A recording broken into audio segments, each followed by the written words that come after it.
இந்த நல்ல நாளில் கர்த்தருடைய நாமத்தை மகிமைப்படுத்துவதற்காக வந்திருக்கிறவங்களை எல்லாரையும் நான் வாழ்த்துகிறோம், வரவேற்கிறோம். கர்த்தர் உங்களை ஆசீர்வதித்து உயர்த்துவாராக. ஒரு சில பாடல்களை பாடி தேவன் நாமத்தை மகிமைப்படுத்த கர்த்தர் நமக்கு கிருபை பாராட்டுவாராக. எல்லாருக்கும் தெரிந்த பாடல், ஒரு அழகான கருத்துள்ள பாடல், என்னை காண்பவரே தினம் காப்பவரே. எவ்வளவு நல்ல தேவன் நம்ம ஆராதிக்கிறோம் பாருங்க. எல்லாம் ஒன்று சேர்ந்து நல்ல கரங்களை தட்டி வாய்களை திறந்த உள்ளத்தின் ஆழத்தில் ஹல்லேலூயா ஹல்லேலூயா ஹல்லேலூயா. என்னை காண்பவரே தினம் காப்பவரே, என்னை காண்பவரே தினம் காப்பவரே. ஆராய்ந்து அறிந்திருக்கின்றீர், சுற்றி சுற்றி சூழ்ந்திருக்கின்றீர். ஆராய்ந்து அறிந்திருக்கின்றீர், சுற்றி சுற்றி சூழ்ந்திருக்கின்றீர். நான் அமர்வதும் நான் எழுவதும், நான் அமர்வதும் நான் எழுவதும் நன்றாய் நீர் அறிந்திருக்கின்றீர். என்னை நன்றாய் நீர் அறிந்திருக்கின்றீர். என்னை காண்பவரே. சேர்ந்து ஒரே குரலாக, தினம் காப்பவரே. எண்ணங்கள் ஏக்கங்கள் எல்லாமே அறிந்திருக்கின்றீர். எண்ணங்கள் ஏக்கங்கள் எல்லாமே அறிந்திருக்கின்றீர். நடந்தாலும் படுத்தாலும் அப்பா நீர் அறிந்திருக்கின்றீர். நான் நடந்தாலும் படுத்தாலும் அப்பா நீர் அறிந்திருக்கின்றீர். நன்றி ராஜா இயேசு ராஜா, நன்றி ராஜா. சேர்ந்து ஒரே குரலாக எல்லா கர்த்தருடைய பிள்ளைகளும், நன்றி ராஜா இயேசு ராஜா. சேர்ந்து சொல்லாமா? நன்றி ராஜா இயேசு ராஜா, என்னை காண்பவரே தினம் காப்பவரே.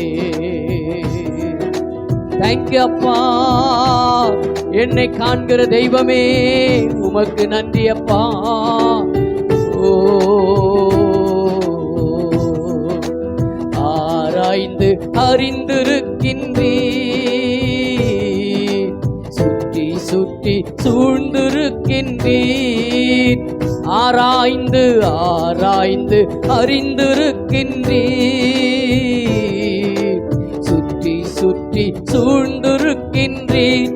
சேர்ந்து சொல்லுவோம், நான் அமர்வதும் நான் எழுவதும். தேங்க்யூ அப்பா. நான் அமர்வதும் நான் எழுவதும் நன்றாய் நீர் அறிந்திருக்கின்றீர். என்னை நன்றாய் நீர் அறிந்திருக்கின்றீர். கருவைவும் கண்கள் கண்டன, மறைவாய் வளர்வதை கவனித்தீரே. கருவைவும் கண்கள் கண்டன, மறைவாய் வளர்வதை கவனித்தீரே. அதிசயமாய் பிரமிக்கத்தக்க பக்குவமாய் உருவாக்கினீர். அதிசயமாய் பிரமிக்கத்தக்க பக்குவமாய் உருவாக்கினீர். நன்றி ராஜா ஏசுரா. நல்ல கரங்களை தட்டி வாய்களை திறந்த எல்லா கர்த்தருடைய பிள்ளைகளை உள்ளத்தின் ஆழத்துல ஓ நன்றி ராஜா ஏசுரா சொல்லுங்க பார்க்கலாம். நன்றி ராஜா ஏசு ராஜா. நன்றி நன்றிங்கிற வார்த்தை எல்லா வாய்கள் இருந்து உள்ளத்தின் ஆழத்திலிருந்து எல்லா கர்த்தருடைய பிள்ளைகளும் ஓ நன்றி ராஜா ஏசு ராஜா. பிதாவான என் தேவனே தகப்பனே என் தந்தையே, பிதாவான என் தேவனே தகப்பனே என் தந்தையே. திரும்ப ஒரு விசை. பிதாவான என் தேவனே தகப்பனே என் தந்தையே, மாட்சிமையும் மகத்துவமும் உமக்குதானே என்றென்றைக்கும். மாட்சிமையும் மகத்துவமும் உமக்குதானே என்றென்றைக்கும். மாட்சிமையும் மகத்துவமும் உமக்குதானே என்றென்றைக்கும். என்னை காண்பவரே தினம் காப்பவரே, எபினேசரே ஆராதனை என் துணையாளரே ஆராதனை. எபினேசரே ஆராதனை என் துணையாளரே ஆராதனை. மறப்பேனோ உமது அன்பை, நான் மறப்பேனோ உமது அன்பை. மண்டியிடுவேன் உம் பாதத்திலே, மண்டியிடுவேன் உம் பாதத்திலே. எபினேசரே ஆராதனை என் துணையாளரே, எபினேசரே ஆராதனை என் துணையாளரே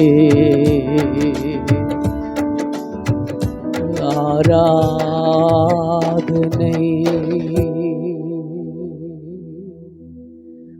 எங்கள் எபினேசரே உம்மை நாங்கள் ஆராதிக்கிறோம், உங்கள் நாமத்தை நாங்கள் உயர்த்துகிறோம், உம்மை நாங்கள் போற்றுகிறோம், உம்மையே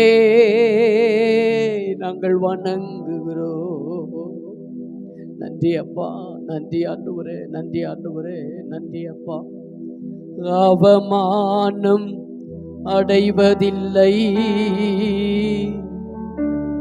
அப்பா, நாங்கள் உமது பிள்ளை அப்பா, நான் உமது பிள்ளை. ஒரு நாளும் அவமானம் அடைவதில்லை அப்பா, நான் உமது பிள்ளை. எத்தனை பேர் நம்புறீங்க? ஒரு நாளும் நாங்கள் அவமானம் அடையாதபடி எங்க வாழ்க்கையை சீர்தூக்கி பார்க்கிற ஒரு தகப்பனை நாங்கள் இந்த நாளில் ஆராதிக்கிறோம் அப்பா. உமக்கு நன்றி சொல்ல வந்திருக்கிறோம், உமக்கு நன்றி. ஓரி மகதர கதரி மகதர பாபா, தேங்க்யூ அப்பா. உமக்கு நன்றி ஆண்டவரே, உமக்கு நன்றி. எபினேசர் நீர்தானையா இதுவரை உதவி நீரே. எல்ரோயி எல்ரோயி என்னையும் கண்டீரே, எப்படி நான் நன்றி சொல்வே.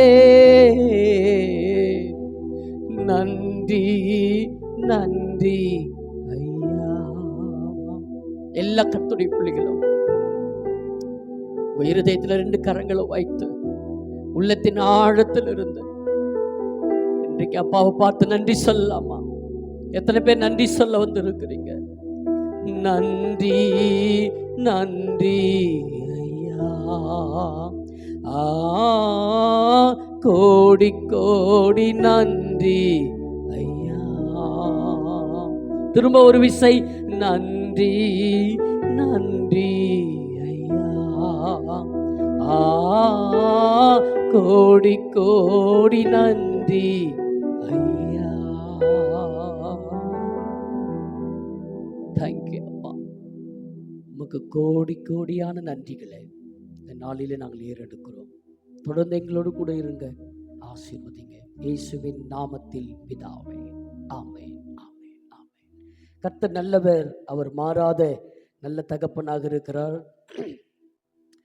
நம்மை ஆசீர்வதித்து உயர்த்துவதே அவருடைய விருப்பம் ஆகினால இன்றைக்கு சங்கீதம் 147 20வது வசனத்தில் இருந்து உங்களோடு கூட கர்த்தருடைய வார்த்தைகளை தியானிக்கும்படியாக நான் விரும்புகிறேன். சங்கீதம் 147 20 இப்படி சொல்லுகிறது, அவர் வேற எந்த ஜாதிக்கும் இப்படி செய்ததில்லை, அவருடைய நியாயங்களை அறியாமல் போகிறார்கள், அல்லேலூயா என்று சங்கீதம் 147 20 சொல்லப்படுகிறது. அதன் அடிப்படையில் கொஞ்ச நேரம் கர்த்தருடைய வார்த்தைகளை உங்களோடு கூட பகிர்ந்து கொள்ளும்படியாக நான் விரும்புகிறேன். வேற யாருக்கும் செய்யாததை அவர் நமக்கு செய்தார், செய்வார், செய்து கொண்டே இருப்பார். இதான் செய்தியினுடைய தலைப்பு.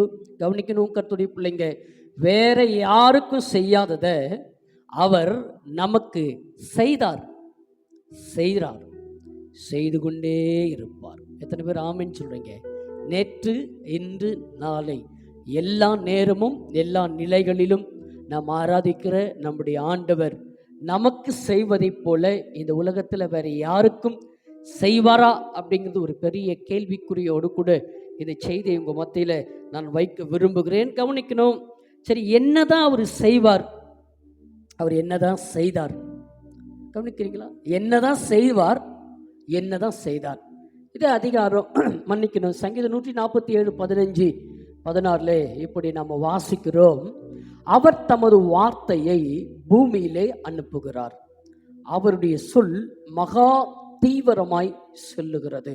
16வது வசனம், பஞ்சை போல உறைந்த மழையை தருகிறார், சாம்பலை போல உறைந்த பனியை தூவுகிறார். கவனிக்கணும் கர்த்தருடைய பிள்ளைங்க, எத்தனை இடங்களில் சரியா மழை பெய்யல, சரியான காற்று இல்லை, சரியான பனிப்பொழிவு இல்லை, மக்கள் வெப்பத்தினால மரித்து கொண்டு இருக்கிறார்கள், அனல் காற்று வீசுகிறது. கவனிக்கிறீங்களா? செய்தியில் எத்தனை பேர் வாசிக்கிறோம்? யோசித்து பாருங்களேன். சமீபத்தில் ராஜஸ்தானில் அனல் காற்று வீசி 3 பேர் மரித்து போனதாக சொல்லப்படுகிறது.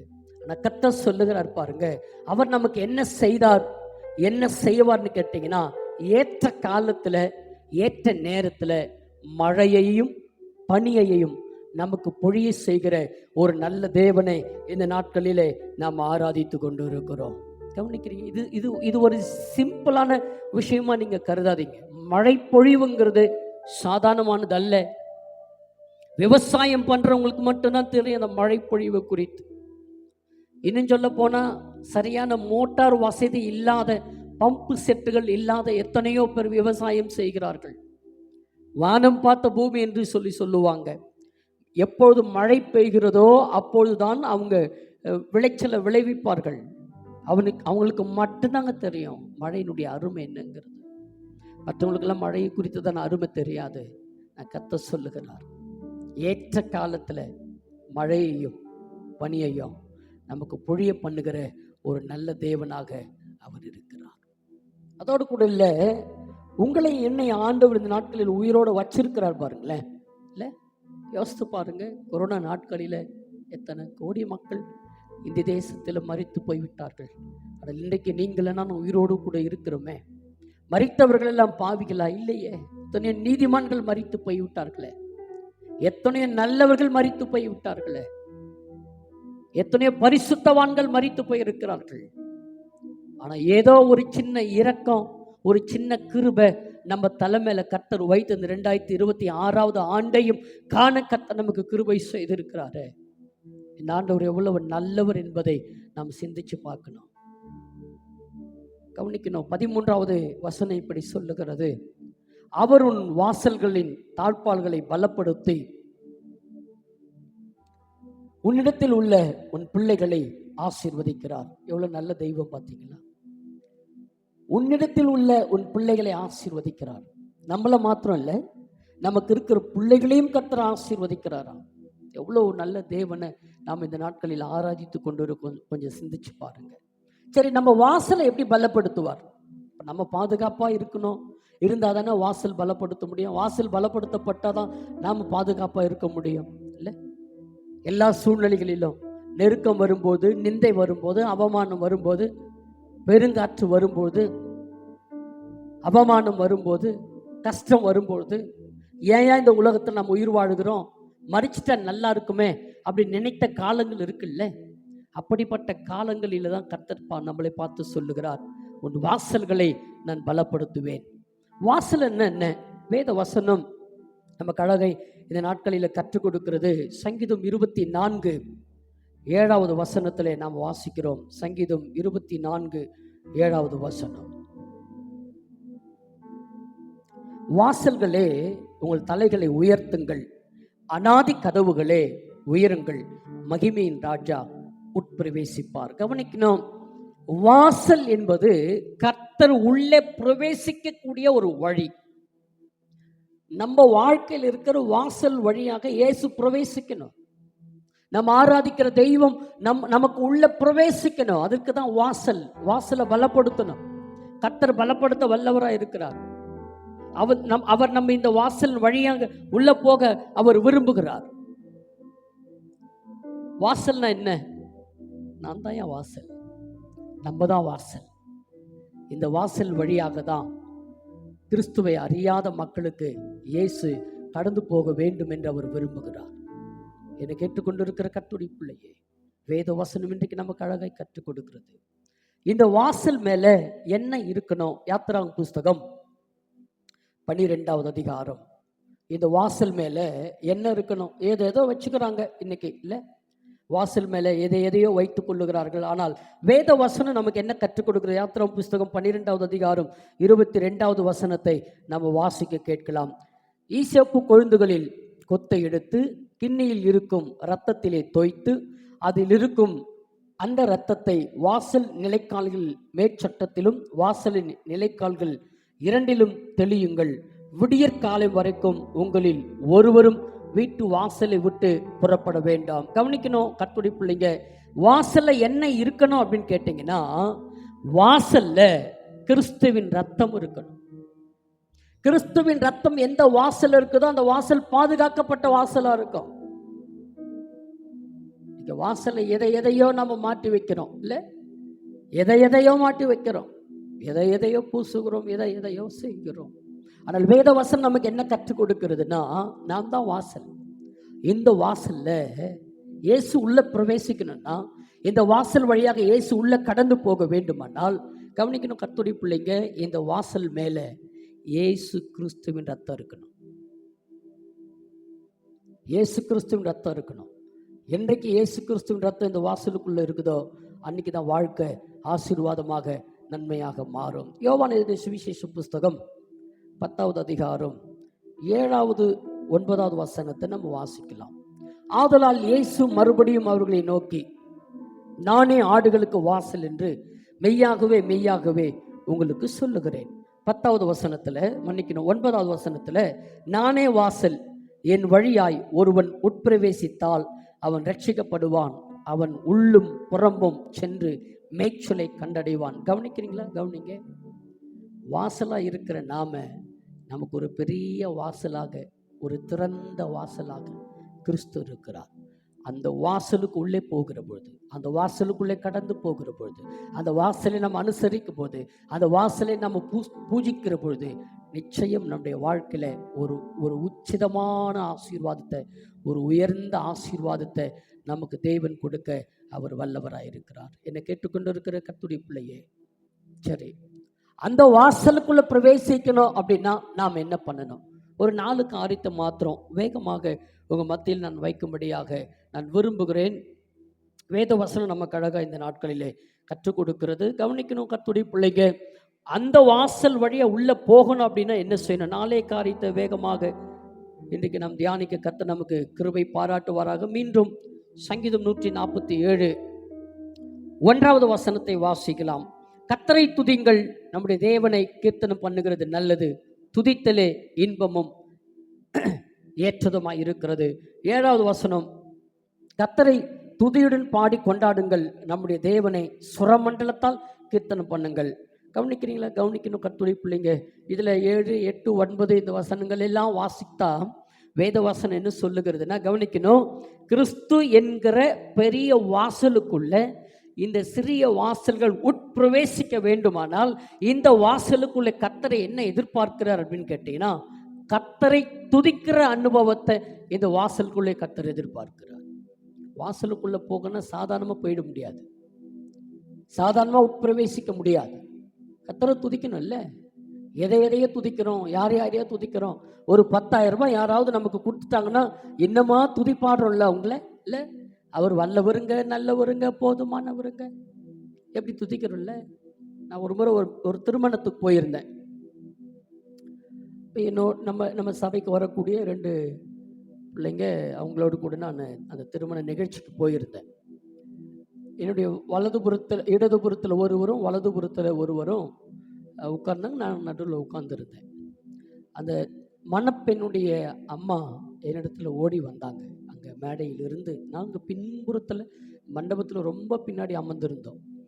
ஓடி வந்து என்னை 2 கையை அப்படி கூப்பி ரொம்ப நன்றி ஐயான்னாங்க. நான் ஒன்றுமே பண்ணல, ஆனால் அவங்க எனக்கு நன்றி சொன்னாங்க.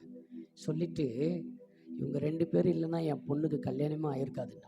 அவங்க ஒரு பெருசாக இல்லை, ஒரு சின்ன உதவி அவங்க செய்திருப்பாங்க போல. கவனிக்கிறீங்களா? ஒரு சின்ன உதவி செய்திருப்பாங்க. அந்த உதவிக்கு எவ்வளோ நன்றி பாருங்களேன். இல்லை துதி பாடுறாங்கல்ல. கிறிஸ்து நமக்காக உயிரையே தந்திருக்கிறார். இப்போ நம்ம வாய்களை திறந்து தினந்தோறும் காலையில் எழுந்த உடனே கர்த்தரை துதிக்கிற அந்த அனுபவத்தை கர்த்தருடைய பிள்ளைங்க கற்றுக்கொள்ள வேண்டும் என்று வேதம் நமக்கு கற்றுக் கொடுக்கிறது. 2வது வசனத்தை நம்ம வாசிக்கலாம். முதல்ல கர்த்தர் துதிக்கணும், அப்போதான் அந்த வாசலுக்கு வழியா உள்ள போக முடியும். 2வது, கர்த்தர் எருசலேமை கட்டுகிறார், துரத்துண்ட இஸ்ரவேலரை கூட்டி சேர்க்கிறார். கவனிக்கணும். 2வது, கர்த்தரை போல மாற நம்ம முயற்சி செய்யணும். எருசலேமை கற்றார், துரத்துண்ட இஸ்ரவேலரை கூட்டி சேர்க்கிறார். கவனிக்கிறீங்களா? கிறிஸ்துவை அறியாத மக்களை கிறிஸ்துவின் பக்கமா கட்டணும், அவங்கள கூட்டி சேர்க்கணும். அதுதான் ஆண்டவர் நம்மிடத்துல எதிர்பார்க்கிறார். முதல்ல கர்த்தரை துதிக்கணும், 2வது கர்த்தரை போல மாற முயற்சி செய்யணும். அவர் என்ன செய்யறாரு? அறியாத மக்களை கூட்டி சேர்க்கிறாரு. நாமும் கூட அப்படி அறியாத மக்களை கூட்டி சேர்க்கிற பிள்ளைகளாய் நாம் காணப்பட வேண்டும். அடுத்தது 11வது வசனம் இப்படி சொல்லுகிறது, தமக்கு பயந்து தமது கிருபைக்கு காத்திருக்கிறவர்கள் மேல் கர்த்தர் பிரியமா இருக்கிறார். 3வது, கர்த்தரை பிரியப்படுத்தும். யாரையோ பிரியப்படுத்துறோம், எதையோ பிரியப்படுத்துறோம். கொஞ்சம் கர்த்தரை பிரியப்படுத்துவோமே, நம்ம வாழ்க்கையில் நிச்சயம் கர்த்தர் நம்மை ஆசீர்வதித்து உயர்த்துவார். அடுத்தது கடைசியாக 4வது 20வது வசனத்தை நம்ம வாசிக்க கேட்கலாம். அவர் வேற எந்த ஜாதிக்கும் இப்படி செய்ததில்லை, அவருடைய நியாயங்களை அறியாமல் போகிறார்கள். கவனிக்கணும். 4வது, கர்த்தரை மறக்கக்கூடாது. 4 காரியத்தை நான் இன்னைக்கு உங்களுக்கு சொன்னேன். இயேசு கிறிஸ்து என்கிற பெரிய வாசல் வழியாக இந்த சின்ன வாசல்கள் உள்ள பிரவேசிக்க வேண்டுமானால் 4 அனுபவம் நமக்கு தேவை. 1, கர்த்தரை துதிக்கணும். என்ன நேரம் ஆனாலும் என்ன சமயம் வந்தாலும் கர்த்தரை துதிக்கணும். 2வது, கர்த்தரை போல மாற முயற்சி செய்யணும். 3வது, கர்த்தரை பிரியப்படுத்தணும்.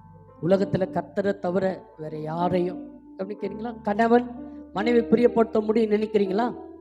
முடியாது. மனைவி கணவனை பிரியப்படுத்த முடியும் நினைக்கிறீங்களா? முடியாது. பெற்றோர் பிள்ளைகளை பிரியப்படுத்த முடியும் நினைக்கிறீங்களா? முடியாது. பிள்ளைங்க பெற்றோரை பிரியப்படுத்துவாங்க நினைக்கிறீங்களா? முடியாது. ஆனால் கர்த்தரை பிரியப்படுத்தலாம். அவர் சொல்லுகிறபடி, அவர் நமக்கு கற்றுக் கொடுக்கிறபடி நாம் நடப்போமானால் நிச்சயம் கர்த்தரை பிரியப்படுத்துகிற பிள்ளைகளாய் உங்களை என்னை மாற்றி போட அவர் வல்லவராய் இருக்கிறார். கடைசியா 4வது, கர்த்தரை மறந்துடாதீங்க. இல்லை, ஒரு சின்ன உதவி செஞ்சாலே நம்ம மறக்க மாட்டேங்கிறோம். கர்த்தர் நமக்காக தன் ஜீவனே தந்திருக்கிறார். யோசித்து பாருங்களேன். ஒரு நாளும் ஒருபோதும் அவரை மறக்காம இருக்க உங்களுக்கும் எனக்கும் கர்த்தர் கிருபை செய்வாராக.